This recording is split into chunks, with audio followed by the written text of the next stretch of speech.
And here I am again. Time for another conversation with one of my favourite humans, Mr. Chuck Bennington. How are you, good sir? I'm good. I had That's this good. laying around that I wanted to show you. I didn't think about it until this very moment, but I'm working on these Ah, origami shirts, and there's one fold that is deceptively fucking hard to make, but that's just like a useless. Maybe it's not useless. Actually, there's some pretty wild, far out there, like theoretical mathematical shit that they test and work off of origami as a testing model because folds are so consistent. And the mm, same folds that exist when you crumple a piece of paper on a micro level, they fold the same way that your skin folds when it wrinkles, but then on a macro level, it's the same repeating patterns that you see in mountain ranges.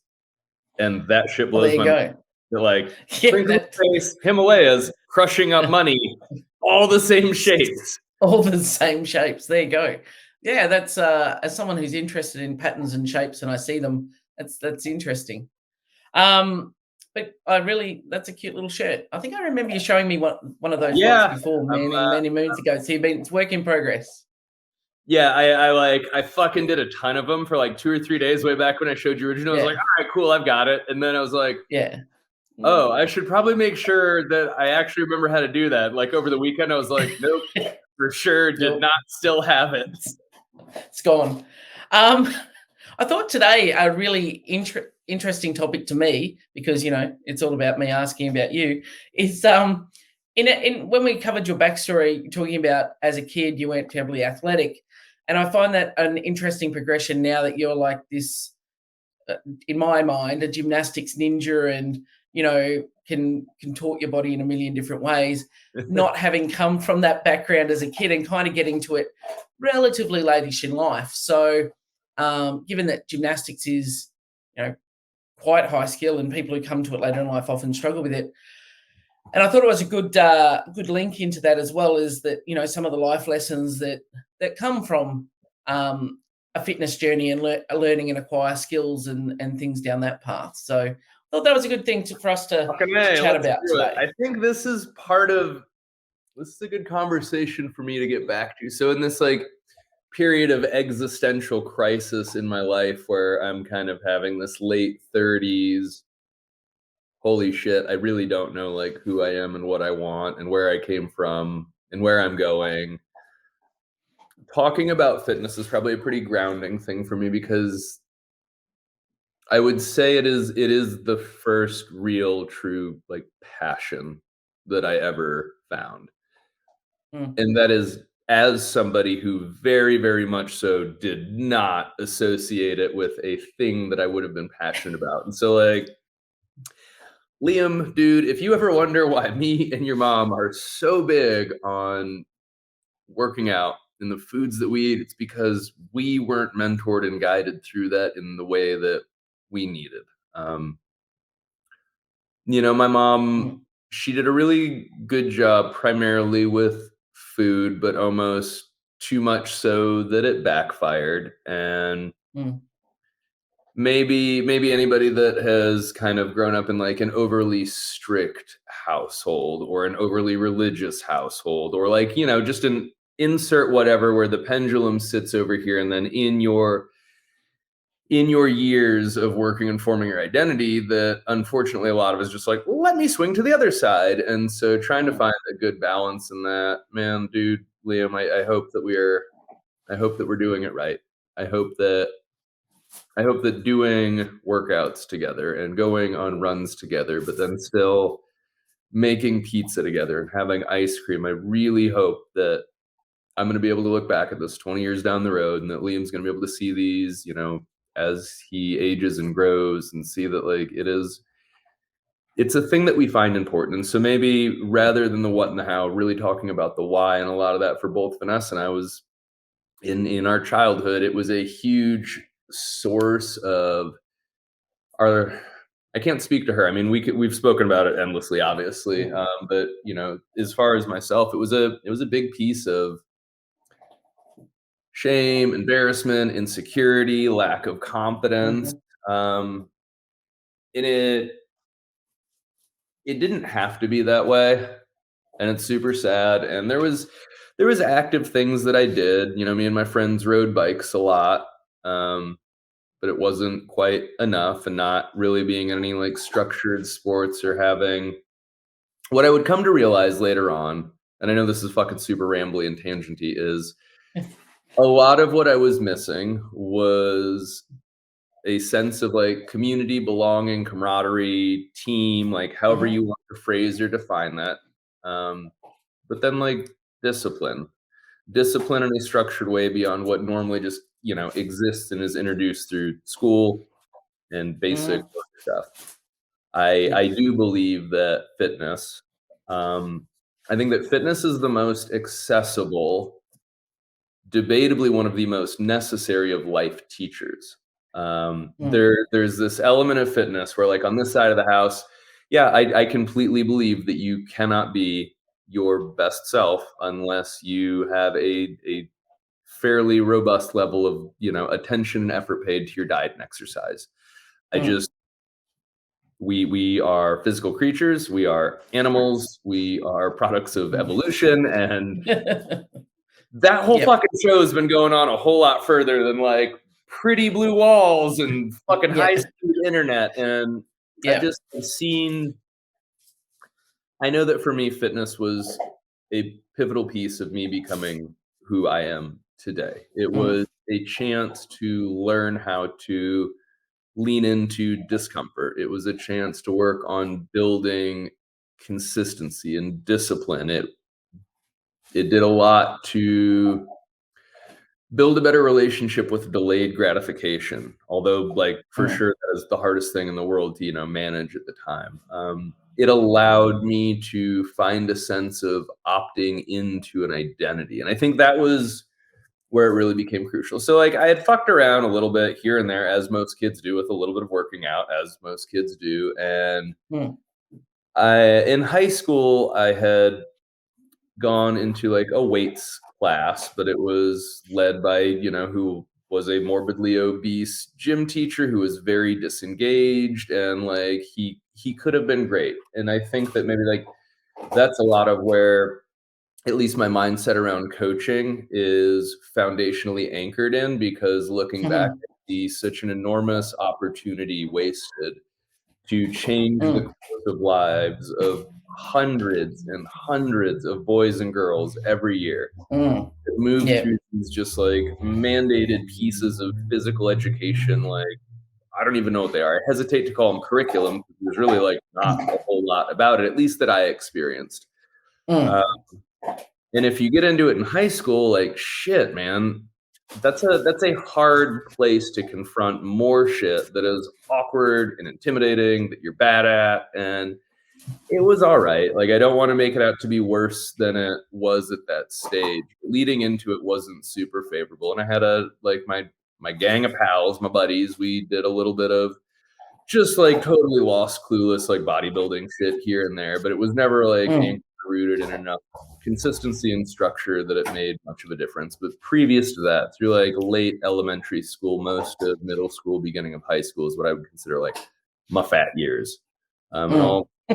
I'll dig out like some pictures, and you know, it's hard to it's hard to consider now because it seems as though the state of health in the world is so far gone that, like, me as a fat kid in middle school looking back, you're like, you just look like a normal kid. I'm like, these kids are not fucking Mm. healthy. But anyway, that's like a separate, Yeah. different tangent. But So, without growing up with my dad and with my mom doing the single mother thing and not having any siblings, there was a lot of really base level athletic skills that I was missing super, super early on. mm. An easy example is catching and throwing. Yep. Throwing is fairly innate. I think most people can kind of fumble their way through some fucking throwing, no pun intended, but catching, man, catching's got some Unless fucking skill to it for the uninitiated, or if you're lucky enough to just have grown up with catching and throwing as a normal piece of your childhood, that is a difficult piece of motor control to piece together later in life. And so that, I think, was like, that is where things really got into a distasteful place for me. It was in the later middle school, earlier high school years where they're like, there's a lot of team things. And most of those team things are team things that involve balls. And so you're like, well, fuck me, unfit kid, pick last just to fucking ruin everybody else's day and fuck it up for y'all. And there was just although I will say in the subject of what's that? The subject of throwing, I remember that seeing some very fit humans at the CrossFit Games in 2011, 2012, trying to throw a baseball very, very badly for some of them. And I went, these are very fit humans who are struggling with this basic rudimentary skills. So I don't think middle school Chuck, can feel too bad about it. Well, but like, you know what you know now. And it wasn't necessarily that like lack of the skill in and of itself was the bother. It's like what that kept me out of, what that limited me in. Yeah. Or like, especially the social dynamics that are tied into physicality. And, at that stage in life where everybody's just, they might as well actually be on steroids because like hormones are so wild in adolescence. And you're like, oh, cool. Not only am I totally athletically inept and look like shit, like I also don't have any confidence in any piece of it. And I don't know, it didn't need to manifest that way. And I'm not really sure why it did. Mm-hmm. And it might just be that part of the universal human condition is like at that period of life, whatever your like biggest deficiency or weakness that you see in yourself is, that's the thing that you think, cornerstones your whole life being shit. And that's what it was for me. Like I had gotten past a lot of maybe some of like the earlier childhood stuff because I'd mentioned like, dude, all my like Sean, Jake, Dom, Anthony, CJ, Alex, most of my friends who I hope I still have 30 years from now when I'm watching this with my little dude, is most of them were all from broken homes. And so that wasn't a weird thing in a lot of, in a lot of neighborhoods and a lot of social dynamic situations, being, the kid without a dad, like, ooh, that's weird. You're from broken family. And you're like, no, we all got broken families. It's fine. Come hang out. But then not having like the physicality or athleticism, that was really hard. And the thing that was a big pain point for a very, very long time. And had to have a crystallization of discontent, had to get to some type of milestone moment to do something about it. And for me, that was previously mentioned my plan for going into the military so that I could escape and get my happy ass to Japan. And so had to be able to complete, some requirements for like 2-minute push-up, 2-minute sit-up, 2-mile run. I don't remember like what the necessary markers were at the time, but like that was kind of the first time that I'd been like, okay, I need to consistently engage in physical training to move from where I'm at to this end goal. And so going through that process with a little bit of structure and a purposeful goal rather than just, fuck, I don't like how I look, I should work out. What am I doing? I don't know. So like maybe as we talk through it, that was one of my earlier things that I just now realized is really big, is being able to define a specific goal, but also to have a specific goal attached to a purpose. I should make a note on that. Yeah, that could be that's good. Well, and it's like, it's not that I don't know those things, and it's not that I don't talk about those things a lot in fitness and in coaching and like with the gym and Fitfiliate and gymnastic core. Like, shit, like goals are important and having a purpose or a reason is important, but maybe that was the first sense of me assigning that in a more deliberate way. I guess that kind of like is congruent with me wanting to exit that stage of my life and make the push to Japan that I did. And so there would be another similar forced evolution, and that was, a handful of months later at that point when it was the cool guy pitch to be a TAC P, and then moving into something that falls under Special Operations Command and is a part of like a cool guy career field. The physical training standards were much higher than just like, you want to come and fucking hang out behind a computer screen? And man, that's neat. They're like, oh, you want to go to war? You consider.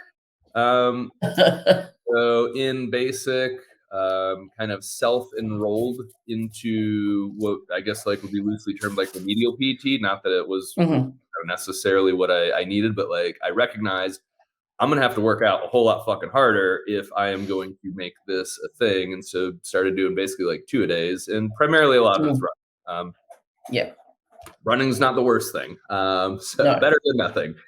But yeah, there was a lot of extra running. There was like push-ups and sit-ups at night in the barracks, like in the dark when everybody's asleep, like me and a couple other dudes that were trying to like really make a life change in the middle of a life change. And maybe that's where I found a better sense of understanding just what goes into making more specific physical goals happen. I know that's phrased poorly, and I don't know that there's like a big aha in it, but just like having to come to terms with physicality is a very interesting place to be forced to grow as a human, because there's almost like the rude fucking fortune cookie of like, well, your best isn't good enough yet, but it could be if you either started sooner or tried harder. And at some point you're just like, shit. And that's hard to swallow, but I think there was something about that I really came to like and enjoy in fitness. And as somebody that, 38 years old, still very confused about most things about life and myself, fitness is very simple. Simple is not easy, but fitness is very fucking simple. Like, even in its perceived complexity, weightlifting, gymnastics, as very high skill modalities, they are very simple. A snatch, like in one fluid motion, get the bar from off the ground to your happy ass under it with some straight ass arms. You're like, that's it? And you're like, yep, that's it. Try it out. Come back. You're like a muscle up. You're like, just hang on a thing underneath it and then go on top of it. And you're like, that's it? You just go from underneath to on top, and you're like, yeah, no, that's it. Super simple. That's it. But fuck, simple is not easy. And I think that that is a hard thing for us to wrap our heads around as humans, is we like to assume that simple will be easy, or simple will almost be too easy for us. And so we seek complexity to hide in it, because it like inevitably, simplicity is like, well, did you try doing the basic thing over and over and over again for a long time until you got good at it? And everybody's like, fuck that pesky shit. And you're like, yep. It exists in fitness, nutrition, sleep, relationships, money. Like, that is a universal life rule. Like, everything. And anyway, rambling tangents, but I guess that these are the things that I have taken out of fitness, and I hope that in some way, like, get a chance to pass them along. But it's why when I found CrossFit, that was later. And so arguably when I found CrossFit, I was fitter than most people will ever be.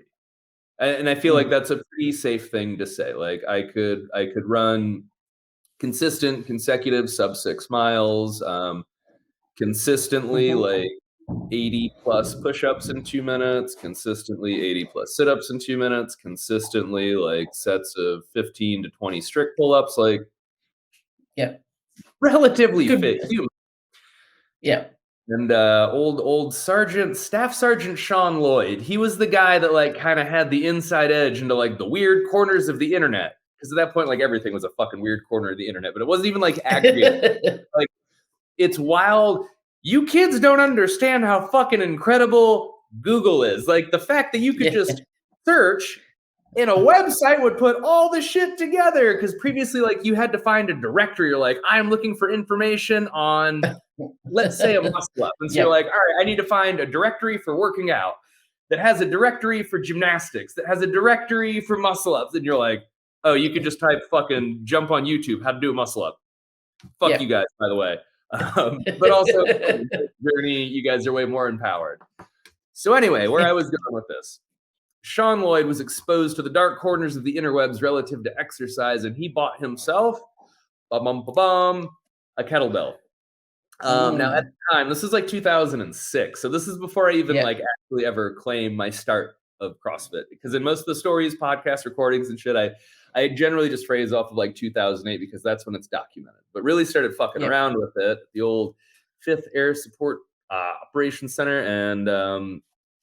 and yeah, he had a kettlebell from Dragon Door. And if you got a kettlebell from Rogue, you got a kettlebell late in the game, because originally the only ones that got imported into America were from Pavel's company. If you don't know who Pavel is, you should be fired from kettlebells and not allowed to like have yours back until you do some reading. But he had just like a little one pood originally from Dragon Door, and we took it out to the track, and we were doing just like a really basic track workout of some like 400s and some Russian kettlebell swings. And Sean Lloyd and Josh Howard were fucking destroyed. Like we had never tried anything athletic at all. And I don't know what it is, but anybody that's tried like true high intensity exercise stuff, or, you know, namely like what we generally just term as like CrossFit, although they didn't invent high intensity interval shit and blah, blah, blah, blah, blah, all the caveats. I'm just going to say CrossFit because it's like the thing that really did change my life. But how many times in the 7 years that you owned the gym did you have somebody that like came in and you're like, that's a pretty fit human. And then they do like 2 hours of lifting and an hour of cardio, and like they're good body composition. They can like bench 300, they can run like a 20-minute 5K, but like you try to put those two things together and everything breaks. They die. And that was it. It was the mixing of the modalities exposed that like, dude, you think you're fit, but you haven't even scratched the surface. And so that was very, very different. And then he got a pair of Tyler Haas. Does that name ring any bells? Well, I have heard that. If you're out there, was the first dude to really like bring accessible rings to us, because previous to Tyler coming up with the Extreme Ring, and if you got any of the OG ones, it's kind of like this sort of clear-ish acrylic plastic setup with a red buckle, like a red strap and buckle, and like the old red and clear Johnny. Previous to that, your options were either there's some old journal articles, CrossFit journal articles, where you could make your own rings out of PVC, or you could just like try to go through the gymnastic world and source actual gymnastic rings. So like on one hand, you're like, well, I can make it myself for $5, or I can go to the gymnastic world for $500, and both of these options kind of suck. Anyway, yep. So old Seamus, that's what we used to call Sean. He got a set of rings, and we hung them up on the pull-up bar and just tried to do like dips and support stuff. And all I can envision in my head is that we probably looked like baby, like just baby dude. Remember in Bambi when he's trying to like walk on the ice and just like wah, wah, wah. That was us doing like ring support shit. And so between the kettlebell and the rings, I was like, there's a whole wide world of things that I just am not even exposed to or aware of. Like, what else is there? And at the time, I had been a frequenter on T Nation, or Testosterone Nation, which is a message board owned by a a supplement company called Biotest. And they, you know, for a long time, they really were one of the better resources that existed on the internet if you wanted to like read about strength and conditioning and bodybuilding, and just that was about it. And there was an article in there that somebody had written, and I should probably go and find it because it'd be fucking hilarious to put in the show notes. But they had said something about a dog scooting around on its ass to like scratch itself, like, you know, the dog butthole itch. They're like, but be careful, don't give that movement a name, otherwise the CrossFitters are going to put it in a workout and start doing it. And I was like, what's a CrossFitter? What is this? And so like cruised over to CrossFit. And it was the very, very, very OG like main site that was just basically like a blog. And at the time, all of the existing affiliates, I think, were listed. At the time, when I went through, it was old enough that initially the right-hand side of the navigation, the top part of the navigation, was all the upcoming seminars.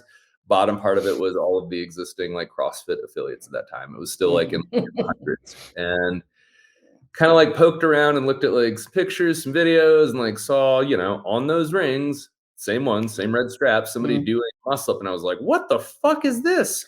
What is this sorcery? You know, hours previously, like we've been trying to do ring support, and it was like totally impossible. I was like, well, can't do a support, dip for sure, no. And then like you just see, you know, the muscle up go down, you're like, huh, interesting. And then there was a video link that like had some more of the good stuff, and it was the video Nasty Girls.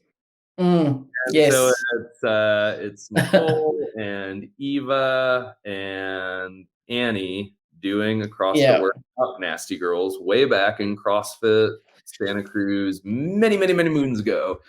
And these are Yeah. fucking low rings. And so everybody's just doing strict muscle ups. And so, like, CrossFitters are way more impressive to me, like, fucking almost 20 years ago at this point now. You're like, here's 3 women doing multiple rep sets of strict muscle ups from low rings. And that Yeah. shit just it broke my brain. I was like, what the fuck is going on? And so me and my buddy Josh Howard started fucking around with CrossFit. Kind of on our own. So we would do like a big clusterfuck group PT session because that's just the nature of military stuff. Not that it was, it's certainly better than nothing, and most of the world should probably have something like that. But then we would go and do like self PT. So we had like extra time after formation PT to do our own thing. And me and Josh were following the main site, and we were doing CrossFit. And the overall lesson in this that I'll get back to, there's 2 pieces in it. So I know that you'd ask for like lessons from fitness, and I'm getting there through just elaborate rambling story because it's funny. No, they're good. I really haven't like recalled or talked through a ton of this in a very long time. There's like just little like pieces that come to mind. So me and Josh, the first like real CrossFit workout we did, because like, you know, in the story up to this point, like we'd fucked around with a handful of movements. We'd accumulated a couple pieces of equipment. And we're like, fuck it, let's just do the thing. I would have to scroll back through the main site to find the workout. There's a couple of workouts that they talk about in some of the L1s and L2s. They're like, so when we go into this programming lecture, just know that we don't always get it right either. And there's some workouts on the main site that like, man, they came up once. Maybe they came up twice to see if like we fucked up as bad as we had once thought. And like, sure enough, it was one of those. I wish I could remember the whole thing, but I know at least 3 of the movements in it. 3 of the movements were L pull-ups, overhead squats, and handstand push-ups. I think there was a deadlift in there. Jesus. It was not quite a chipper, but it was like a bevy of movements. It was not like classic, you know, couplet, triplet shit. It was like, it was more than it should have been in terms of movements and reps. All of the pairings were like either high skill or high strength, and it just fucking broke us. You know, like I still remember kicking up against the wall to try my first handstand push-up every year. It's like, bop. The fuck? And you're like, all right, well, I'll try this overhead squat. And you're like, your bent arms, you don't know the fuck. And you're like, God, does it hurt your back too? Oh, it hurts so bad. You're on your toes like some fucking bird creature. The L pull-ups were like a soft J. It was fucking pathetic. I don't even know why we ever thought that like we would look at it again. But man, there's something to it, right? Like how many of us get fucking tricked into it? I think it's because of a lot of these like life lessons in fitness that help you to reconceptualize like your own perceptions of reality, right? Like, so watching those 3 gorgeous middle-aged women smashing strict muscle-ups, I was like, what the fuck? Yeah. Like, we're reasonably as a group of dudes, like, the fitter exist in the fitter part of the fitter area of where humans congregate. It's like you got people in the military overall, probably a little bit fitter than Johnny Lay Public. And then it's like, well, you know, dudes in a combat career field, in a fairly specialized combat career field, and we're just totally physically inept. And so, like, you know, it's an interesting chance to be confronted with, you know, what your potential and what your possibility could really be, and like how much do you even know about yourself and your capacity. And that was really interesting. And then just to be like confronted with something that was so difficult and so challenging that there is no workaround. And so that was a thing that I came to really love about fitness. And like that, I talk about it as one of the pieces that brought me back from finance into fitness many years later. Is you can't win it, you can't borrow it, you can't steal it, you can't inherit it, you can't use mine, I can't take yours, it can't be leased. Like it is you and your physical state, and that is it. And in that moment, for a given task, it might not be enough. Like often, and it doesn't lie. Right, and like it doesn't lie, and it won't. Man, it's fucking hard. And like you see that force people into either growing or bailing. Yep. And dude, it's hard. And it is. I having had the experience of suffering through not having fitness and trying to build it like fairly, late in the game in some aspects, but also missing a lot of the building blocks that are way better off to build earlier in life. Those pieces of neurological adaptation, when you have crazy neuroplasticity, like, yep, you're way better off learning how to catch and throw and hit a ball and like do complex shit when you're a tiny human. And you have that for the rest of your life. Accumulating more muscle mass and more bone density in your adolescence when you might as well be on steroids, because that's what your hormonal profile looks like. It changes you for the rest of your life. And so those are big pieces that like I really want to make sure get passed on to Liam, that like whatever he does, wherever he goes, I want his foundation to be more structurally solid. I want his foundation to be sound, that he has the physicality and the capacity to really within reason do whatever he wants whenever he wants. And that is a thing that I didn't have. And I think that's where, there was just times that like later in life and fitness, it's something like a muscle up, but like, earlier on, it's like, hey, you want to play football? And you're like, nope, most certainly do not. Like, what a shitty thing to not be a part of an experience in your childhood, because you're missing some like what I consider at this point, like basic human skills. I would venture to guess that there were not too many fucking cavemen that could not catch and throw and run and jump. Yep, for sure. And it's interesting. Like as a kid, when I grew up, I didn't develop the fast and slow twitch muscle fibers. Like I couldn't jump, and I still, and very poor motor skills and coordination. And that's just how it was. But it was really funny that I tried all sorts of things as a kid, and the thing I got to was golf. And I still remember my mother going to the doctor and they're saying, does she play any sports? And she's like, yeah, she plays golf. And they're like, is she any good? And she goes like, yeah, she like crushes the boys. Like, and they're like, so this kid that can't walk in a straight line or point to a dot on a wall can stand side onto a target and hit this thing. And I'm like, and they're like, don't understand it, keep her doing it.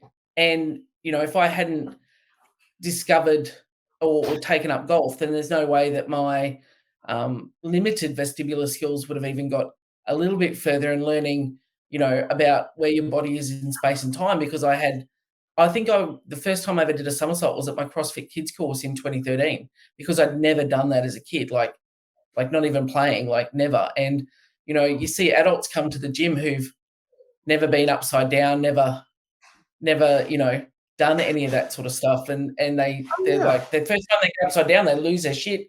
And they're like, I missed out on doing all this as a kid. I used to sit and watch the other kids. So, yeah. Yeah. And yeah, I spent time like as that other kid. And so anyway, yeah, that is, I want to make sure that the starting point is as good as it can possibly be. And like, that's a really big thing for Vanessa and I, is just like making sure that we do as little as possible to increase the amount of burden that is inevitable to follow in adolescence and adult life. Like going into adolescence and early adulthood with good body composition, like it changes things. The world treats fit people better. Fit people equally educated and experienced make more money. You have easier time dealing with customer service. Like you wait less in lines. Like all of these things are researched and measured and documented and studied. And like, it right or wrong, like I think there's a big evolutionary bias to it. Like when you think about when we do have to consider it, like our most base level, it's either some element of like being a part of a tribe, protecting the others in the tribe, or the ability to procreate. Like, it changes a lot for a long period of time. And like that's a big piece of it for Vanessa and I with him now. I think too with Liam now, like you spoke about that you being an only child and you didn't have some of the you weren't out in the yard for throwing and catching and doing those things. The way that you guys do it with Liam, where it's he comes into the gym with you guys and it's playing, you make it fun. I think there's a video you shot having him get excited about gymnastics stuff, and I still think that's one of the greatest gymnastics promo videos ever. But or there was you doing sit-ups or something, and Liam is just, and you're both just laughing, and it's like he's getting all of those skills, but through the lens of this is fun. It's not, oh god, I've got to go work out. It's we're playing, which is essentially what fitness is. We're playing. It's where when you go in the gym and you're doing a workout with friends, you're playing. You're being, you're tapping into that sort of resource rather than, oh, I'm just going to go and walk 5 miles again or whatever. It's And if you have that I element of didn't get play. that for a very long time. I had already been in Mm, CrossFit for a very long time before I found, what you're speaking to. And mm, so there's a lot of basic pieces of like character development that fitness is a very, very simple way. Simple is not easy, simple is not comfortable, but like mm, fitness and physicality is a simple way to teach a whole lot of life lessons and build a lot of like personal development, character trait growth stuff. But holy mm, shit, if I have one true regret of my time in like CrossFit, it's that I mm. didn't prioritize it being fun for a very, very, Mm. very long time. And not that it's always fun all the time, because there is a No. huge element of what makes fitness incredible, that it is like, you don't feel like working out, so what? Like, just Mm. work out. It's a part of it. Like, Just do just it. stick to Mm. the script, do the thing, get the reps in. It's okay to ebb and flow. It's Mm. okay to do a little. It's okay to do a lot. But like, Mm. move the dirt. Like, take the Yep. step. Like, just do the thing. So finding that routine consistency and building, a lifestyle around a piece of what is identity is a huge thing from fitness. And so earlier I mentioned, fitness felt like the first chance that I really had to opt into an identity. Mm. A quote that we use all the time in coaching, and it really is probably one of my favorite quotes in my whole life, is people like us do things like this. In Mm. like the sense of like, oh, there's these people called CrossFitters, and they do things that are remarkable that I've never met anyone else my Mm. whole life that they can do, but they prescribe to this prescription. They are bought Mm. in, 3 days on, 1 day off, eat meat, seeds, nuts. Mhm. Like there's a whole package formula. It's like, if you want fitness and the things that fitness opens up for your life, here's the prescription, but it's on you to follow it. Mm. That was Yeah. a big piece of me understanding like my own decision making relative to identity, because so many times in my past and so many times in my childhood, there was this big element of like, the onus is on me to do the things, but I am still dependent on you granting me permission or acceptance. Mm. Right? Like, you can't just decide Mm. that like you're one of the cool kids in high school. Yeah. No. You can't Yeah. just be like, "Hey guys, I'm here for football." They're like, "You're not a part Yeah. of the team. You got to try out, and even if you're good, Yeah. you might not make it because, like, I don't know, your mom's not banging the coach." Like, I don't know. There's a million weird Yep. constructs that exist in almost every other area that, like, at least to this day, that I have encountered in life. And CrossFit, Mm. more so than almost anything else that I have ever come across, and it's a part of why I'm still so loyal and defensive of it. It's, if you do this, you may consider yourself to be this. Mm. And there's a lot of people Yep. that do all the things and they still don't consider themselves to be CrossFitters, and like, that's okay too. But for me, Yep. recognizing that like, here is a prescription that produces Mm. fitness, and if fitness seems like it interests you because of these other things that will be able to exist in your life, then like, come on in. Yeah. And that's like, it's always a hard question to answer, and I'm sure you got it like a million times in the gym or like through your years of Oh, coaching, when somebody's like, "Well, when am I a CrossFitter?" I'm like, "Well, when do you want to be?" I mean, like, yeah. It's just today, right and now, this moment. I think I assumed that identity like I was all in from the get go. It's like I'm a CrossFitter. This is something cool, and it set me apart from everyone else who was doing this particular weight loss program I was in, because everyone was running and doing all the other things, which I found incredibly hard. And then I found this other thing, and people were like, "Oh, you just deadlifted 100 kilos? Like, oh my god, you're like superhuman. Oh, you flipped a tire. And for me to get a shirt that said athlete on the back, I was like, yeah, totally am. Whereas, I have people who come through the gym, they're like, oh, I don't want a shirt that says athlete. I'm not an athlete. You're doing athletic things, aren't you? Yes, well, Like, you're an I athlete. will tell you, just go ahead and put the shirt on, because it makes your decision making easier. And that was a Much easier. very big life lesson that I got. Like, in this moment, specifically through CrossFit and that idea of identity, is like willpower is a myth. Mm-hmm. Motivation is a fucking farce. Yeah. Assume an identity and just let the decisions be made for you. And it is hard when you get to the points where you're like, well, this is where my own identity needs to like find its own corners and edges, and like I have to explore dark spots and shadows. But predominantly, for most pieces of your life, there's probably a pretty well thought out, fairly robust identity that you can, in a very good, very healthy way, attach yourself to, or attach to yourself, however you want to see it. That just makes it a little bit easier, right? Like if you're like, I'm gonna do CrossFit as CrossFit, and that means 3 on, 1 off, then like I don't have to worry about what days are workout days and what days are rest days. Cool. Yeah. You know, That's like what I'm doing. done. Just little things like that. They seem, I don't know. I talk about it a lot with Vanessa in the morning when we work out. Like so much of it seems so overly simple, but a lot of it I think is that whole the secrets of life are hidden in the cliches, kind of like through that same lens. You know, that her and I in the morning we can walk out to our garage, and in under 20 minutes, including like coming up with a workout, setting up, doing the workout, and cleaning up, we can be very, very, very happy with our level of capacity and fitness. We can maintain body composition that like we're happy about. And so like, you know, the maybe like the big lessons in it are like on a long enough timeline. Just think on a long enough timeline.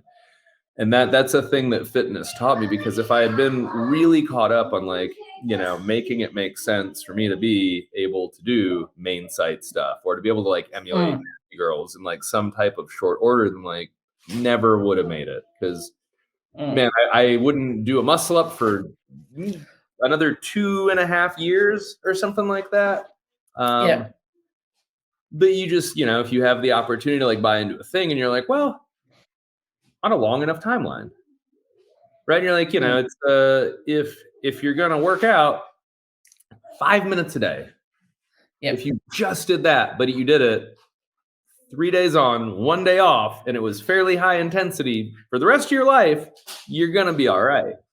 And so, you know, being able to opt into identity, but then to also think in longer timelines, like fitness did a lot to help me understand a different place with patience and perseverance.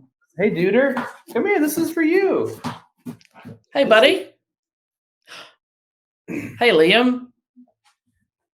Can you tell Miss Lisa some things about exercise or working out? Do you like to work out with mum and dad in the garage? He's got all shy. He's like, who is this random person talking to me through the computer? About? Well, dude, working out is super important. And I don't know why you're pretending that you can't talk and you're being super silly right now, but you go on runs with me and mommy sometimes. And we did a 5K last year, and you were the only 3-year-old out there, and you ran. I remember that. You ran a good chunk of it, and then I carried you a good chunk of it. But working out and what it does for our bodies and our brains and our lives is something that's really, really important to me and mommy. And we hope that it's a thing that we help you with in a good way. Do you have anything you want to talk about? Otherwise, I'll just keep going. You can hang out with me. Yeah. All right, we'll do Hot Wheels in a little bit. Okay. Hot Wheels, nice. Okay, I'm off. I think it does help to apply a context to like some of the other stuff, and like fitness is cool not just because I get to be, you know, confident in my physical state, not because I can do physical tasks, and because I can do shit like workouts and run. It's that like I can squat and play Hot Wheels. on a moment's notice.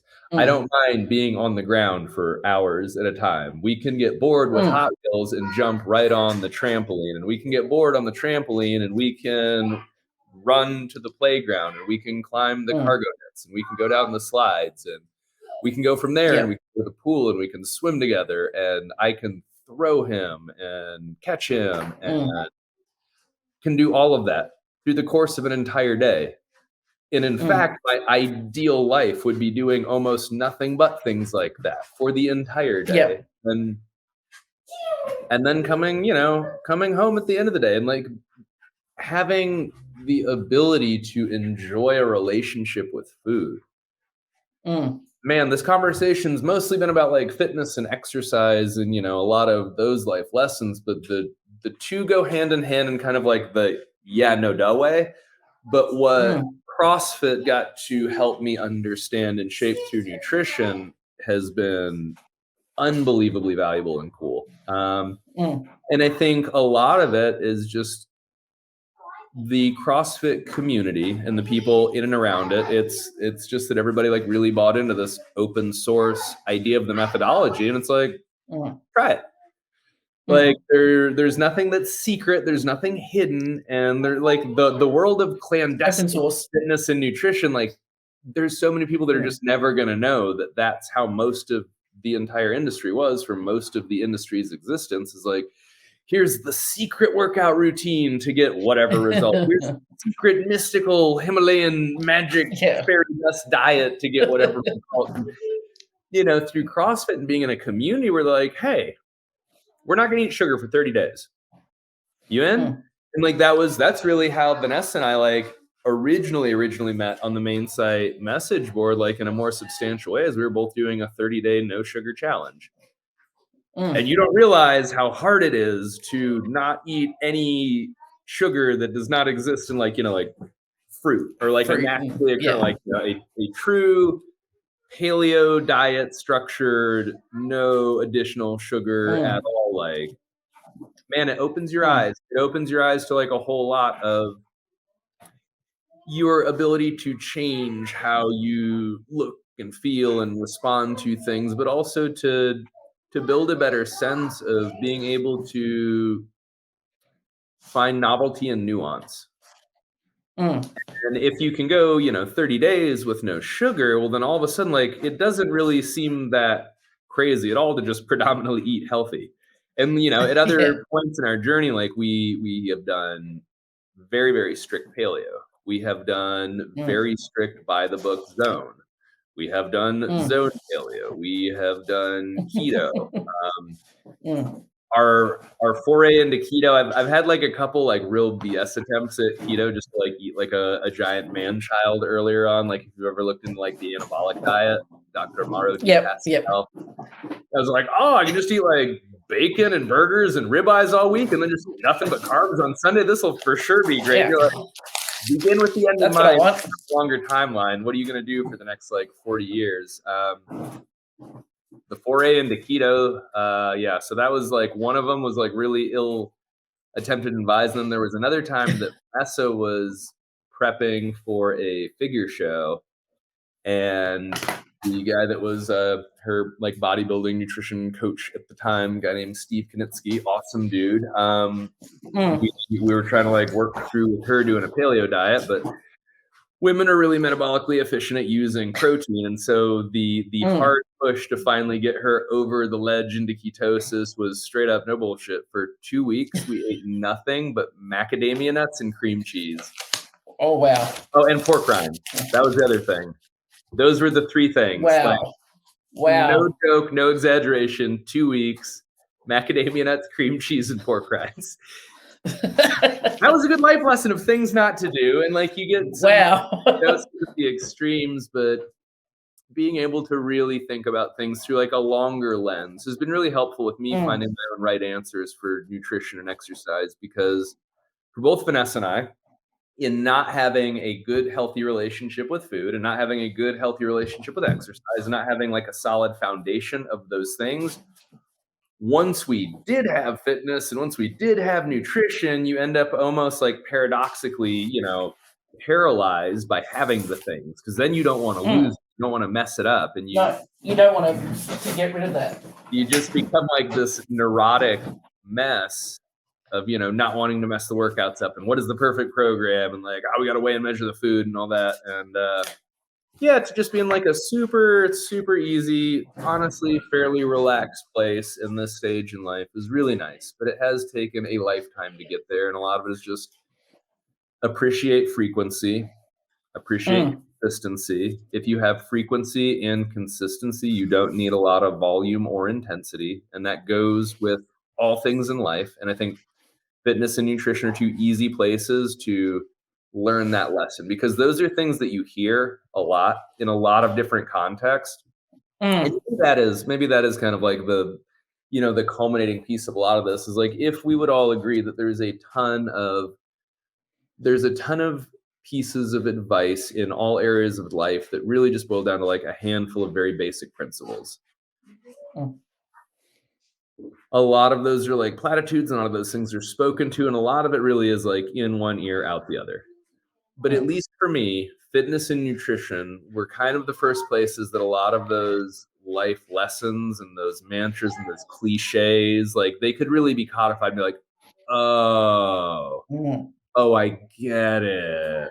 Yeah. I mean, I said I got it, but like now I like really get it. It's like, I got it. Just do a little bit for a very, very, very long time, over and over and over and over again, and you will inevitably make substantial improvement.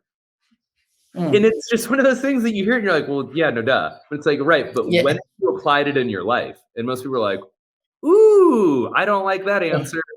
I have only applied that amount of consistency and frequency in small doses to all of my bad habits. Weird.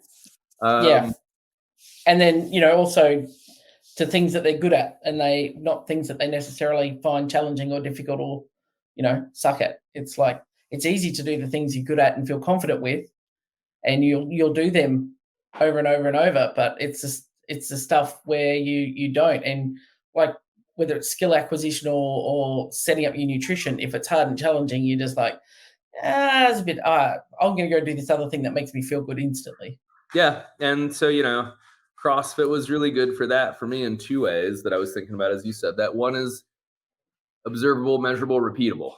Like, if you find a way to know that you're making progress, man, the whole game gets a whole lot better. And I think so many people are just going through life trying to be better versions of themselves.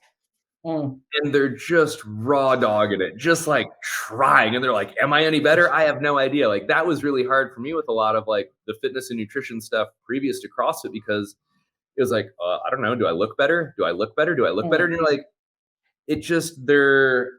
you're setting yourself up for so much failure. But like, when you're like, okay, earlier story, me and Josh Howard, like, I'm going to break my back overhead squatting this empty bar. And then, many years later, like, the heaviest that I ever snatched was 253 pounds.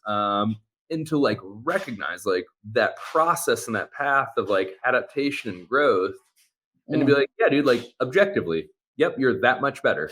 You're that much better because you kept showing up and doing the thing, even when you didn't want to, even when it was hard, even when it was a bad day and you had a temper tantrum like a child because fitness exposed all of your immaturity and you're throwing shoes and belts around the gym. And so the arch of my left foot is a lower arch than the arch of my right foot, because it was either a missed snatch or a missed clean many years ago. I kicked that bar so hard, I kicked a big red 25-kilo plate on the inside. It was a red, a blue, like maybe a yellow, but anyway, like, I'm pretty sure that toe is like super broken. I just never did anything about it. So like, that toe doesn't move correctly as the big toe, and that arch is flatter, and I've got a bunch of issues because like I was a big emotional child, because fitness wanted to help me understand that like, nope, you haven't done this long enough, hard enough, or consistently enough for this to be as easy as you would like it to be in your brain right now.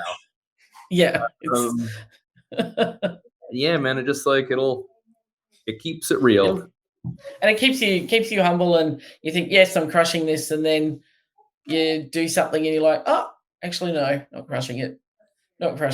And you go, I either suck it up and develop some resilience and it's important enough to work on, or I just deny that I have that. And it really does reflect your personal characteristics, your personal values. Do you do all the reps when no one else is watching? Do you, is that, and so what corners are you cutting in your everyday life? And you develop that resilience, like to just sit in an unpleasant space. I often would say to people I coach is like, yeah, I'm not built for, short, sharp, fast workouts, but I can suffer all day. Give me a long, ugly ass chipper and I can just sit in that bad boy and suffer. And that's just about, getting through to the end. And they're the things you acquire rather than just doing the fun, sexy stuff all the time.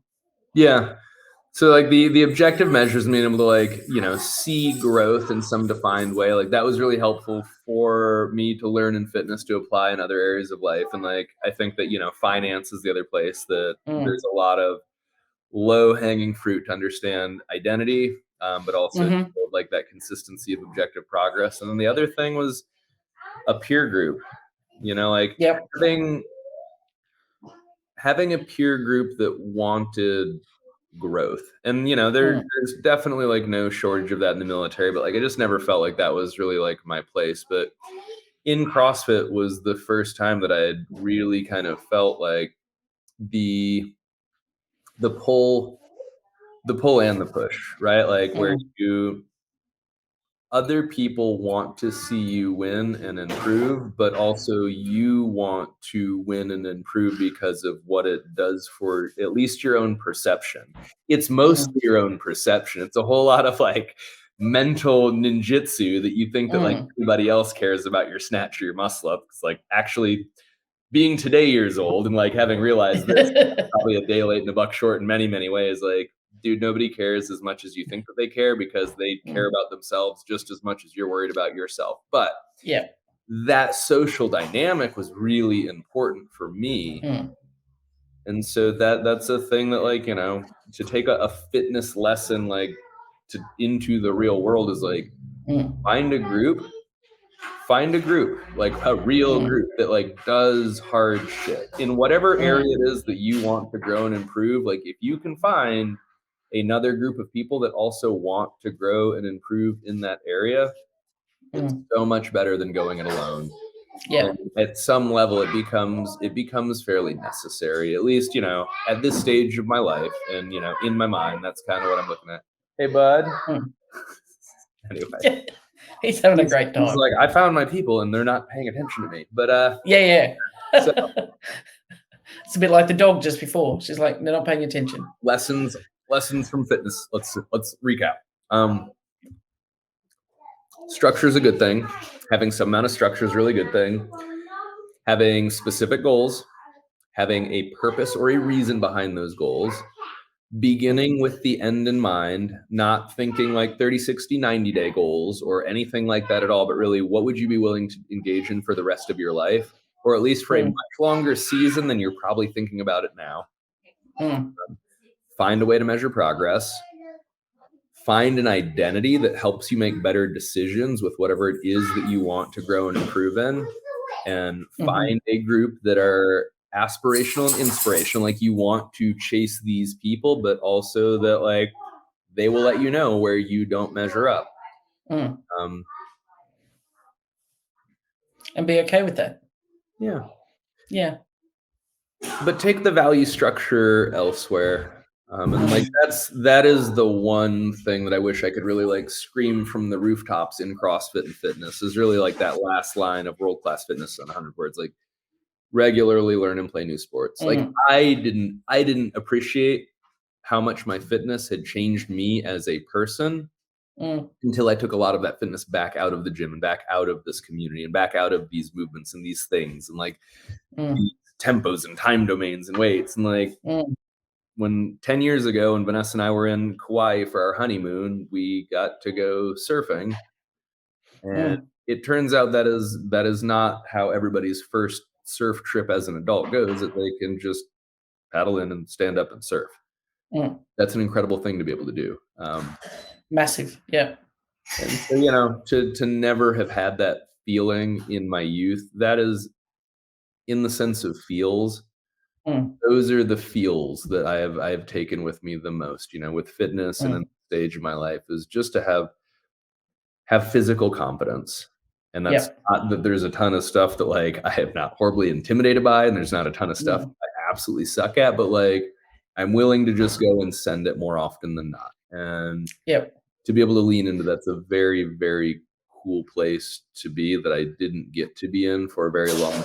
I could Mm. have enjoyed a whole lot more of life had Yep. I stepped out of the gym to realize where I was Mm. at physically. And that's one of the things I would say to the members, that I wanted them to be in a place of saying yes more often than saying no to things like, hey, come stand up paddleboarding, let's go climb a mountain, say yes, and then be halfway through it before they realize that they'd said yes and didn't even give it a second thought.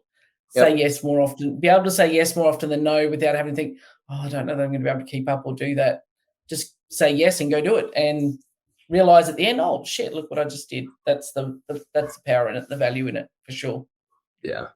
Well, I Good feel like chat. that was probably a little bit rambly, but got some good stuff No. in there, and hopefully it's there's something helpful for, at least how I view some of Mm. the lessons that I've taken out of fitness. It was great.